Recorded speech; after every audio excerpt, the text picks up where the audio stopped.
BC బిడ్డల ఆత్మగౌరవం JSP, BC రాజ్యం కోసం పుట్టిన జేఎస్పీ.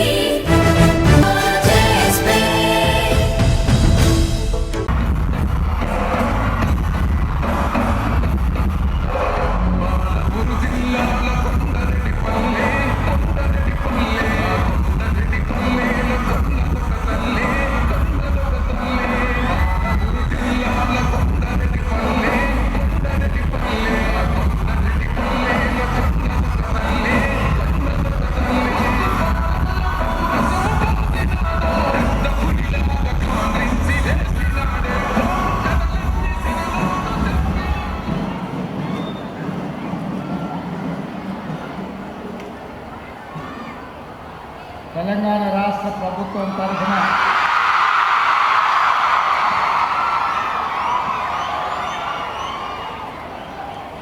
వెనుకబడిన తరగతుల సంక్షేమ శాఖ ఆధ్వర్యంలో మాజీ మంత్రివర్యులు హైదరాబాద్ శాసనసభ్యులు మిత్రులు దానం నాగేందర్ గారి సభాధ్యక్షతన శ్రీ మహాత్మా జ్యోతిబా పూలే మరియు శ్రీమతి సావిత్రిబాయి పూలే దంపతుల యొక్క విగ్రహావిష్కరణ కార్యక్రమానికి నాతో పాటు ఉప ముఖ్యమంత్రి వర్యులు మిత్రులు పట్టి విక్రమార్క గారిని, పిసిసి అధ్యక్షులు మిత్రులు శాసనమండలి సభ్యులు మహేష్ కుమార్ గౌడ్ గారిని,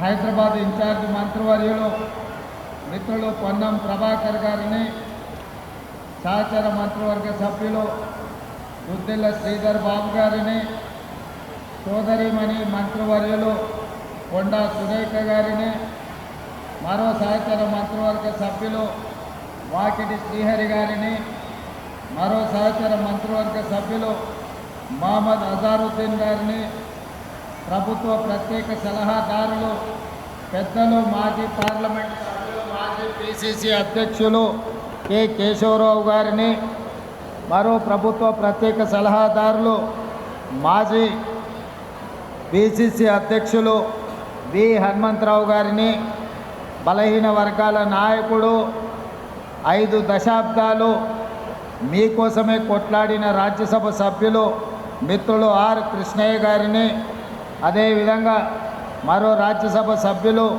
యువమిత్రులు అనిల్ కుమార్ యాదవ్ గారిని, అదేవిధంగా పార్లమెంట్ సభ్యులు సురేష్ శెట్కర్ గారిని, ఆది శ్రీనివాస్ గారిని, నవీన్ యాదవ్ గారిని, మిత్రులు రాజ్ ఠాకూర్ గారిని, అదేవిధంగా శాసనసభ్యులు ఏర్లపల్లి శంకర్ గారిని, మరో శాసనసభ్యులు మిత్రులు ప్రకాష్ గౌడ్ గారిని, అదేవిధంగా శాసనసభ్యులు మందుల సామ్యుల్ గారిని, మహిళా కమిషన్ చైర్పర్సన్ మాజీ మేయర్ గద్వాల విజయలక్ష్మి గారిని, బీసీ కమిషన్ చైర్మన్ పెద్దలు నిరంజన్ గారిని, అదేవిధంగా మాజీ పార్లమెంట్ సభ్యులు సోదరులు అంజన్ కుమార్ యాదవ్ గారిని, మరో మిత్రుడు బలహీన వర్గాల గొంతుగా జాజుల శ్రీనివాస్ గౌడ్ గారిని,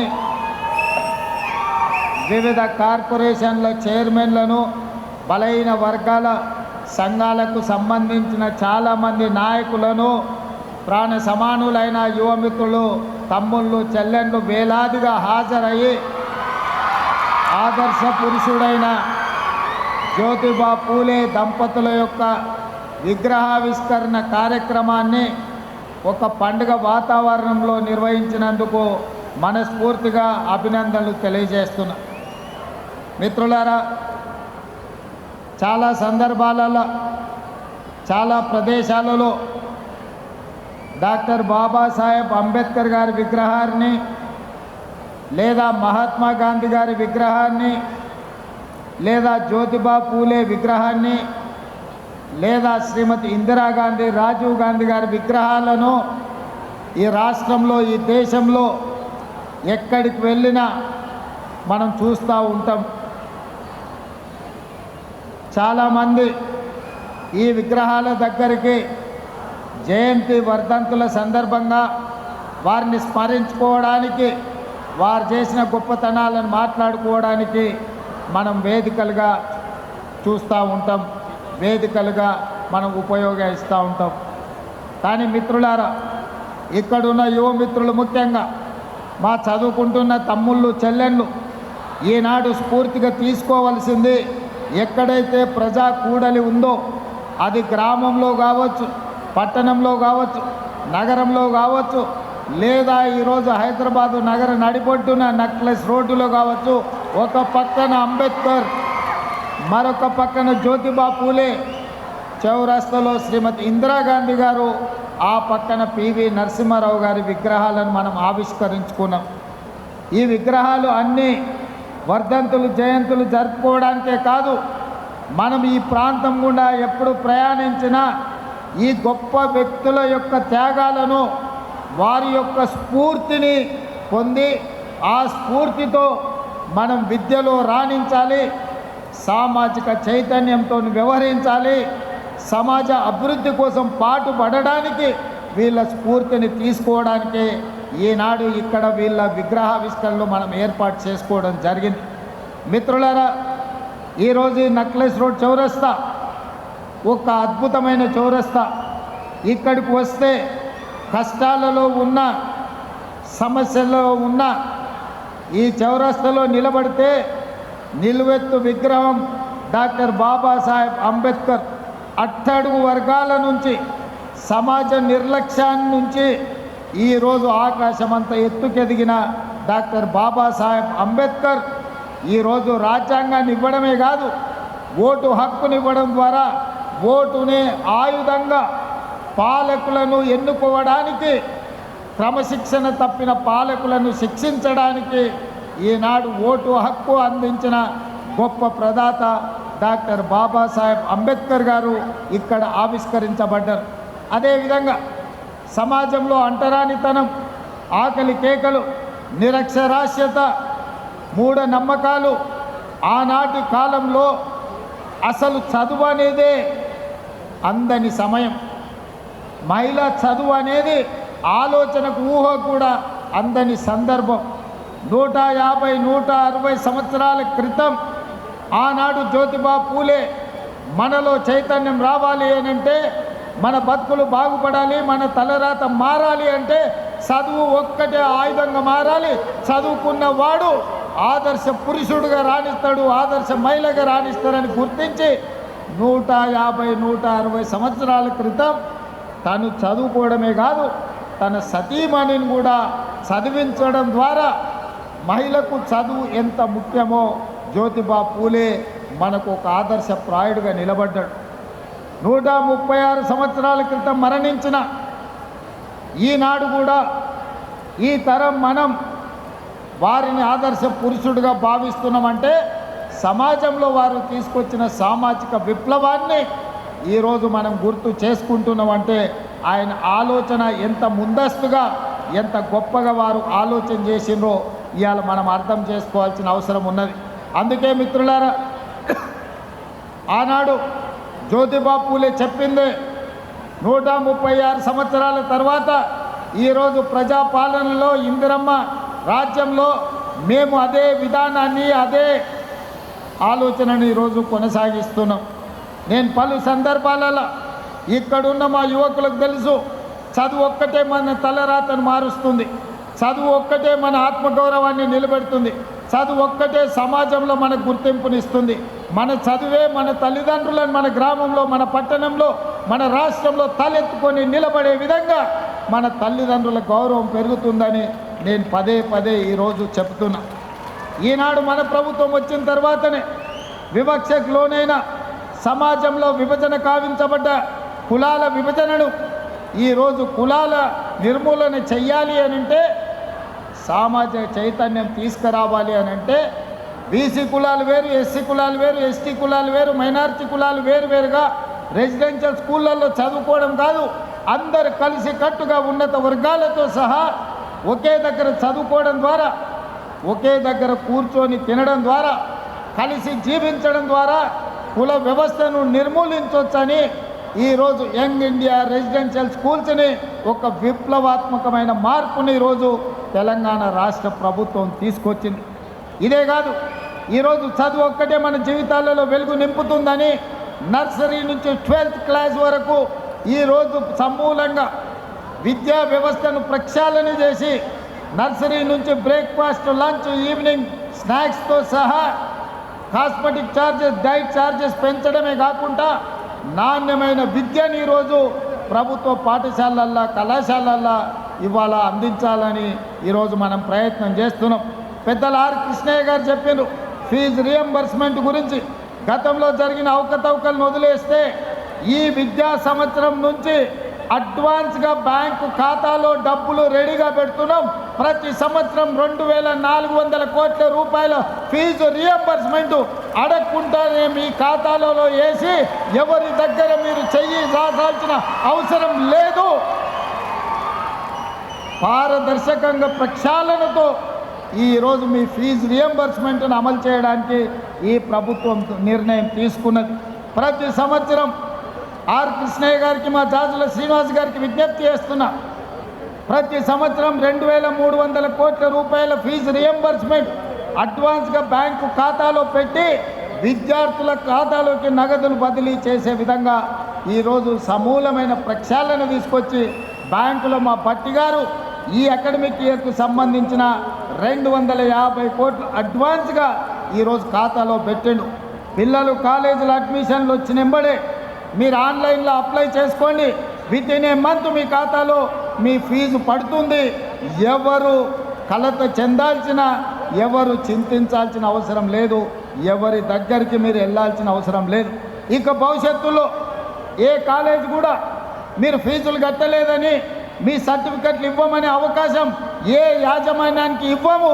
ఈ సంవత్సరం నుంచి ప్రతి రూపాయి అడగకంటే ముందే మీ ఖాతాలో వేస్తాం, మీ ఫీజు రియంబర్స్మెంట్ను సంపూర్ణంగా అందిస్తామని చెప్పి తెలంగాణ రాష్ట్ర ముఖ్యమంత్రిగా మీకు విజ్ఞప్తి చేస్తున్నా. మిత్రులారా, నా సూచన ఒక్కటే, నా యువ మిత్రులతో నా ఆలోచన పంచుకునేది ఒక్కటే. ఒకప్పుడు ఇంజనీరింగ్ సర్టిఫికెట్ ఉంటే ఉద్యోగం వచ్చేది, ఒకప్పుడు డాక్టర్ సర్టిఫికెట్ ఉంటే మిమ్మల్ని పిలిచి పిల్లనిచ్చేటోళ్ళు, పిలిచి ఉద్యోగం ఇచ్చేటోళ్ళు.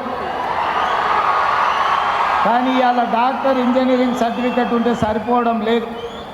మీ చదువులో నాణ్యం ఉందా, మీరు బాగా చదువుకున్నారా, మీరు ర్యాంక్ స్టూడెంట్సా కాదా, మీకు స్కిల్ ఉన్నదా లేదా అని ఈరోజు ప్రశ్నించే పరిస్థితి వచ్చింది. అందుకే నేను స్పష్టంగా చెప్పిన, నర్సరీ నుంచి 12th వరకు ఎడ్యుకేషన్, 12th పైన స్కిల్ నేర్పాలి అని. సాంకేతిక నైపుణ్యం ఉన్న వాళ్ళకి ఈ ప్రపంచం ఎర్ర తివాచితో స్వాగతం పలుకుతుంది. కేవలం సర్టిఫికెటే ఉంటే ఉద్యోగం వస్తుందో రాదో నేను చెప్పలేను. అందుకే మీరు భాషా పరిజ్ఞానమైన, విద్యకు సంబంధించిన అవగాహన అయినా నర్సరీ నుంచి 12th క్లాస్ వరకు మీరు విద్య నేర్చుకోండి. 12th తర్వాత ఏటీసీలు కావచ్చు, ఐటీఐలు కావచ్చు, పాలిటెక్నిక్ కావచ్చు, స్కిల్ యూనివర్సిటీ కావచ్చు, ఇతర సాంకేతిక నైపుణ్యం, ముఖ్యంగా మా ఆడపిల్లలు ఇక్కడ ఉన్నారు, మీరు నర్సింగ్ చదువుకున్నారంటే 2 లక్షల రూపాయలతోని జర్మనీ, జపాన్, సౌత్ కొరియా లాంటి దేశాలలో మీకు ఉద్యోగాలు ఎదురు చూస్తున్నాయి.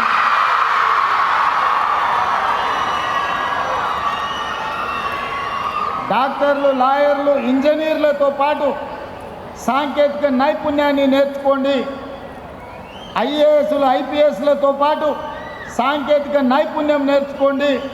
ఈరోజు మన ప్రభుత్వం సాంకేతిక నైపుణ్యం కోసం సంపూర్ణమైన అవగాహనతో ముందుకు వెళ్తున్నది. ఒకప్పుడు ఇంజనీరింగ్ చదువుకుంటే, ముఖ్యంగా కంప్యూటర్ సైన్స్ చదువుకుంటే మీకు అమెరికాలో ఉద్యోగం వచ్చేది. అమెరికా వెళ్తాడు, ఐటీ ఉద్యోగం వస్తుంది, డాలర్లు మాకు పంపిస్తారు, మా జీవితాలలో మార్పు వస్తుందని తల్లిదండ్రులు ఆశించారు. కానీ ఇవాళ ఆనాడు ఉద్యోగాలు వచ్చిన ఐటీ నిపుణులు కూడా ఉద్యోగాలు పోయి ఈరోజు వెనక్కి మళ్ళీ ఇంటికి వచ్చే పరిస్థితి వచ్చింది. ప్రధానంగా సాంకేతిక విప్లవం వచ్చింది. ఆర్టిఫిషియల్ ఇంటెలిజెన్స్ వల్ల ఇంజనీరింగ్ గ్రాడ్యుయేట్ ఐటీ నిపుణుల ఉద్యోగాలు కూడా పోయే పరిస్థితి వచ్చింది. మరి ఏ విధంగా ఈ సంక్షోభాన్ని ఎదుర్కోవాలో ఈరోజు మనం ఆలోచన చేయాల్సిన అవసరం ఉన్నది. అందుకే ప్రభుత్వం ముందస్తు ఆలోచన చేసి 2024లోనే టాటా సంస్థతో మాట్లాడి ఈరోజు అడ్వాన్స్ టెక్నాలజీ సెంటర్లను 119 నియోజకవర్గాల్లో 119 ఇన్స్టిట్యూట్స్ని ఈరోజు ప్రారంభించింది. ఏటీసీలో చేరితే ప్రతి స్టూడెంట్కు 2000 రూపాయలు స్టైఫండ్ ఇవ్వడం ద్వారా మీ తొవ్వ ఖర్చులకు, మీ చేతి ఖర్చులకు, మీ తల్లిదండ్రుల మీద ఆధారపడకుండా బట్టి విక్రమార్క గారే ఈరోజు మీకు నగదు ఇస్తున్నాడు. ఉచితంగా చదువు చెప్పడమే కాదు, సాంకేతిక నైపుణ్యం నేర్పడమే కాదు, జర్మన్, జపానీస్ లాంగ్వేజ్ నేర్పించడమే కాదు, ఇంగ్లీష్తో పాటు ఈరోజు విద్యతో పాటు సాంకేతిక నైపుణ్యాన్ని నేర్పిస్తున్నాం. అందుకే డాక్టర్లు, లాయర్లు, ఇంజనీర్లతో పాటు సాంకేతిక నైపుణ్యం నేర్చుకోవడానికి ఈరోజు మీరు సంసిద్ధులు కండి. ఒకప్పుడు చదువులు పోటీ తక్కువ ఉన్నప్పుడు సర్టిఫికెట్ ఉంటే ఉద్యోగం వచ్చేది. ఇవాళ పరిస్థితి లేదు. మొన్న మేము గ్రూప్ 1 ఉద్యోగాలు 562 మందిని నియమిస్తే 60% బలైన వర్గాలకు ఉద్యోగాలు వచ్చినాయి. ఉన్న రిజర్వేషన్ 42% మేము ఇస్తామంటే 60% గ్రూప్ 1 ఆఫీసర్లు ఈరోజు బీసీలో పిల్లలు సెలెక్ట్ అయినారు. లక్షలాది మంది కాంపిటేటివ్ ఎగ్జామ్స్ రాసింది. చదువులో పోటీ పెరిగింది. ఒకప్పుడు నేను చదువుకునేటప్పుడు, పెద్దలు కేశవరావు గారు చదువుకునేటప్పుడు అయితే మనం పుట్టనే లేదు. మా అప్పుడు ఫస్ట్ క్లాస్ వస్తే జిల్లా గుర్తుపట్టేది. అరే ఆ పిల్లగాడు ఫస్ట్ క్లాస్ వచ్చిండా అని. ఏడికి పోయినా అతన్ని పెద్దగా చూసేటోళ్ళు. ఇవాళ ఫస్ట్ క్లాస్ కాదు, 100కి 100 మార్కులు వచ్చేటోళ్ళు 1,00,000 మంది వెళ్తారు. 10థ్లోనో ఇంటర్మీడియట్లోనో. ఈరోజు ఆయనలో ఫస్ట్ క్లాస్ ట్రైన్ల మీద లెక్క పెట్టేటోళ్ళు పాస్ అయ్యేటోళ్ళు. సెకండ్ క్లాస్లో కొద్దిమంది. మాలాకొట్టోళ్ళం రిజల్ట్ చూడాలంటే 3rd క్లాస్లో ఫస్ట్ మా హాల్ టికెట్ నెంబర్ ఎత్తుకునేది పాస్ అయినమా లేదా అని. కానీ ఇవాళ 100కి 100, 100కి 99 మార్కులు వచ్చేటోళ్ళే 90% పిల్లలు ఉన్నారు. చదువులు అంత పోటీ పెరిగింది.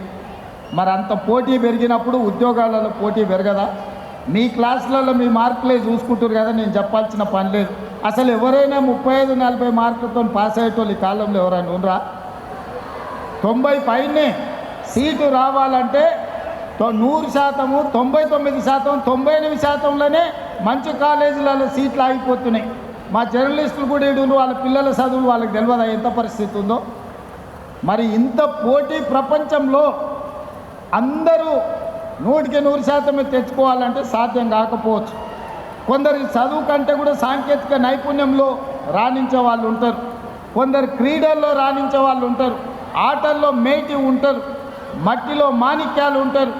వాళ్ళు క్రీడల వైపు వచ్చినా, అందుకే యంగ్ ఇండియా స్పోర్ట్స్ యూనివర్సిటీ ద్వారా క్రీడలలో రాణించిన కోట్ల రూపాయల నగదు బహుమతే కాదు, ప్రభుత్వ ఉద్యోగాలు ఇస్తామని నిన్నగాక మొన్న గ్రూప్ 1లో నిఖత్ జరీన్ బాక్సింగ్ ఛాంపియన్కు డిఎస్పీ ఉద్యోగం ఇచ్చినాం. సిరాజుద్దీన్ క్రికెట్ ప్లేయర్కు ఉద్యోగం ఇచ్చినాం. ఒలింపిక్స్లో మెడల్ సాధించిన దీప్తి జువాంజీ వరంగల్లో గ్రూప్ 2 ఉద్యోగాలు ఇచ్చినాం. కాబట్టి ఇవాళ యువమిత్రులకు నా సూచన, చదువుతో పాటు సాంకేతిక నైపుణ్యం నేర్చుకోండి. జర్మనీ, జపాన్, సౌత్ కొరియా పంపించే బాధ్యత రాష్ట్ర ప్రభుత్వం మీ రేవంత్ అన్న తీసుకుంటాడు. మిమ్మల్ని ఆ దేశాలకు పంపించి మీ తల్లిదండ్రులు మీ భవిష్యత్తు కోసం ఎంత బాధ్యతాయుతంగా వ్యవహరిస్తారో అంతే బాధ్యతతోని మీ భవిష్యత్తు కోసం నేను ప్రణాళికలు రచిస్తా. మీరు అద్భుతంగా రాణించండి. సాంకేతిక నైపుణ్యంలో జర్మన్, జపాన్, సౌత్ కొరియా లాంటి దేశాలలో మీకు ఉద్యోగాలు ఇప్పించే బాధ్యత నేను తీసుకుంటా. మీరు క్రీడల్లో రాణించండి. రాష్ట్ర స్థాయిలో మెడల్ని సాధించండి. దేశ స్థాయిలో దేశానికి గౌరవాన్ని తీసుకురండి. ఒలింపిక్స్లో మెడల్ తీసుకురండి. ప్రభుత్వ ఉద్యోగాలు ఇచ్చి నగదు నజరానాలు ఇచ్చే బాధ్యత మీరు రేవంత్ అన్న తీసుకుంటాడు. అది నాది జిమ్మేదారి. ఇవాళ చదువుకుంటేనే మన బతుకులు మారుతాయి. చదువుకుంటేనే మన తలరాత మారుతుంది. సాంకేతిక నైపుణ్యం ఉంటేనే ఉద్యోగ ఉపాధి అవకాశాలు వస్తాయి. అవకాశాలు అందిపుచ్చుకోవాలి. అవకాశాల కోసం పోటీ పడాలి. మన ప్రభుత్వం అమలు చేస్తున్న సంక్షేమం కావచ్చు, అభివృద్ధి కావచ్చు, సామాజిక చైతన్యంతో తీసుకుంటున్న విప్లవాత్మకమైన ప్రభుత్వ నిర్ణయాలు కావచ్చు. ఆనాడు 40 సంవత్సరాలు కృష్ణ మాదిగ ఎస్సీ కులాల వర్గీకరణ కోసం కొట్లాడి, మాదిగ ఉపకులాల కోసం దేశం మొత్తం పోరాటం చేశారు 30-40 సంవత్సరాలు. ఎవ్వరు అమలు చేయలే. ఈనాడు ధైర్యంగా గుండె మీద చేసుకొని తెలంగాణ రాష్ట్ర ముఖ్యమంత్రిగా దేశంలో మొట్టమొదటి రాష్ట్రంగా మాదిగ ఉపకులాల వర్గీకరణ చేసి ఈరోజు 30-40 మంది గ్రూప్ 1 అధికారులకు నియామక పత్రాలు అందించిన ప్రభుత్వం తెలంగాణ రాష్ట్ర ప్రభుత్వం. మాదిగ ఉపకులాల వర్గీకరణ చేయడం ద్వారా సమాజంలో ఉన్న సమస్యను పరిష్కరించడం. కులగణన ఈ దేశంలో గొర్రెలకు లెక్కుంది, బర్రెలకు లెక్కుంది, కోళ్ళకు లెక్కుంది, కుక్క పిల్లలకు లెక్కుంది, చాప పిల్లలకు కూడా లెక్కుంది. కానీ మా బలైన వర్గాలకు లెక్క లేదు. 100 సంవత్సరాల నుంచి ఎవరు లెక్క కట్టాలన్న ఆలోచన చేయలే. ఆలోచన చేసిన ధైర్యం చేయలేదు ఎవరు బలైన వర్గాలను లెక్కించడానికి. 1931లో బ్రిటిష్ రాజులు చేస్తే 100 ఏళ్ళ మళ్ళీ ఎవరు చేయలే.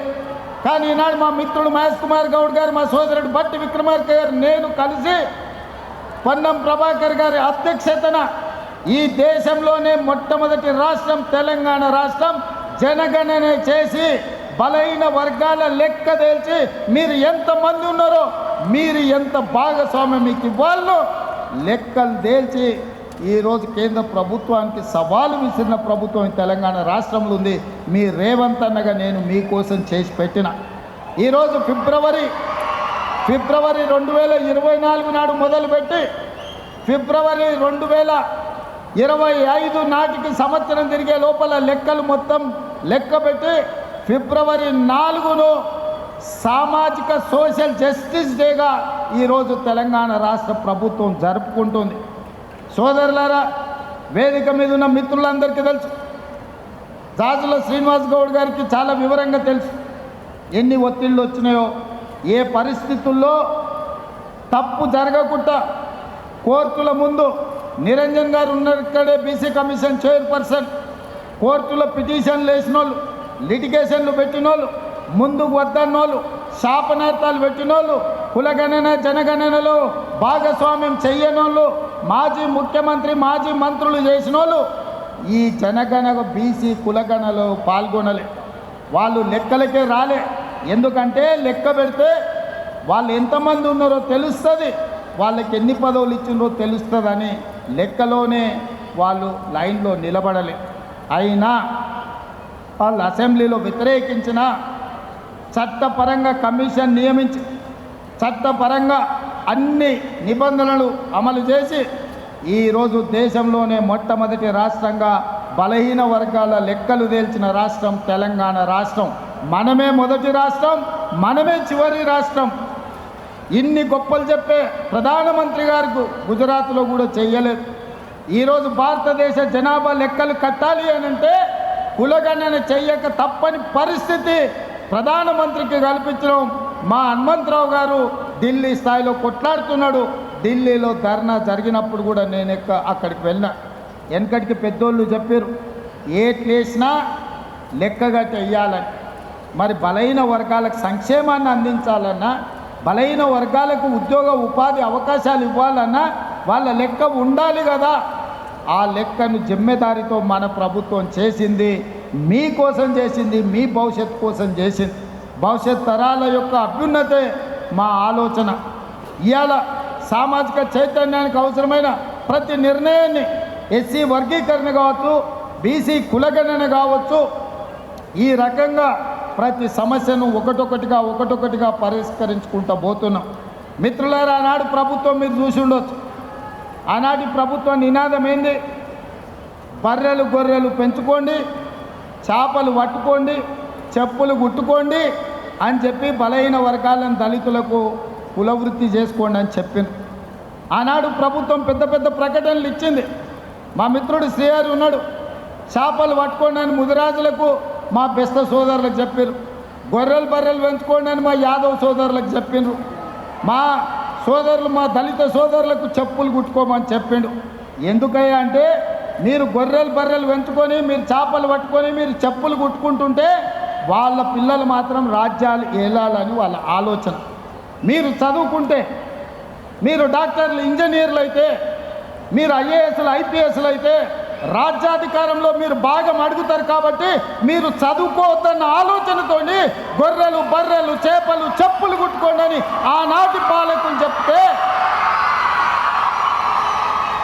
మీ సోదరుడు రేవంత్ అన్న చెప్పిండు మన ముత్తాతల నుంచి అదే పని చేసి మన తాతలు అదే చేసి మన తల్లిదండ్రులు కూడా చెప్పులు కుట్టో గొర్రెలు బర్రెలను కాసుకొనో మనల్ని బడికి పంపించారు చదువుకోమని.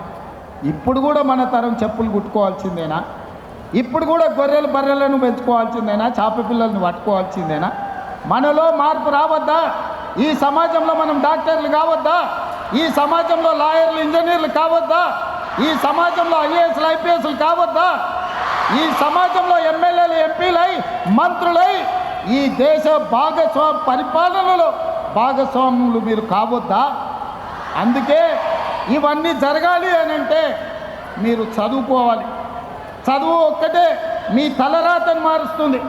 మీ చదువు ఒక్కటే ఈ తెలంగాణ రాష్ట్రాన్ని అభివృద్ధి పదం వైపు నడిపిస్తుంది. భారతదేశాన్ని ప్రపంచ చిత్రపటంలో గొప్ప దేశంగా నిలబెడుతుంది. దానికి చదువు ఒక్కటే పరిష్కారం, చదువు ఒక్కటే మార్గం. ఇది నేను చెప్పడం లేదు. ఈనాడు విగ్రహాలు ఆవిష్కరించుకున్న జ్యోతిబా పూలే ఈరోజు సావిత్రిబాయి పూలే 150 ఏండ్ల కింద చదువు ఒక్కటే మన తలరాతను మారుస్తుందని చెప్పింది. అందుకే వీడికి వచ్చిన వాళ్ళు జ్యోతిబా పూలేకు దండం పెట్టుకొని వారు ఇచ్చిన స్ఫూర్తిని ఆదర్శంగా తీసుకొని వారి ఆలోచనలకు అనుగుణంగా ఇక్కడున్న మా చెల్లెళ్ళు మా తమ్ముళ్ళు డాక్టర్లు లాయర్లు ఇంజనీర్లు ఐఏఎస్లు ఐపీఎస్లు కావాలి. ప్రజాప్రతినిధులై చట్టసభలకు రావాలి. మీకు అవసరమైన అన్ని వసతులు ఏర్పాటు చేసే బాధ్యత నాది. మీకు నాణ్యమైన విద్యను అందించే బాధ్యత నాది. ఈరోజు విద్య చేరింది గ్రామాలకు, కానీ నాణ్యమైన విద్య లేదు. ఈరోజు ఆహారం అందుబాటులో ఉంది, కానీ పౌష్టిక ఆహారం అందుబాటులో లేదు.